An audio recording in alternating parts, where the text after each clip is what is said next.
Welcome to Not Milk Never Milk. Subscribe if you're lactose intolerant. You must act fast. Disconnect the phone from Wi-Fi and mobile data to cut remote access, then enable airplane mode. Next, remove any unknown SIM or external storage. This prevents data exfiltration. While doing that, make a quick log of odd behaviors and timestamps because these clues guide recovery. Once done, power the device off and prepare a second clean device or computer to research trusted removal steps. Do not use the compromised phone for passwords or banking.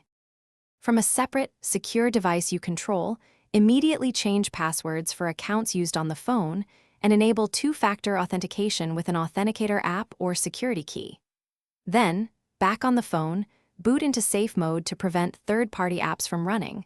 Uninstall apps you did not install, and revoke device administrator permissions. After that, run a reputable mobile antivirus to detect malware, and manually review app permissions and recent activity to identify the point of compromise.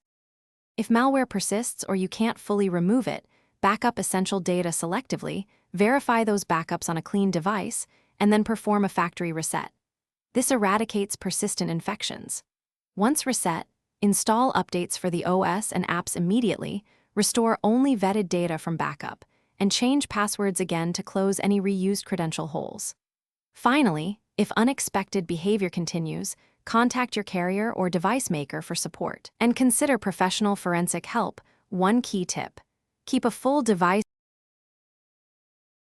Thanks for watching. If this was helpful, leave a like and consider subscribing. See you next time.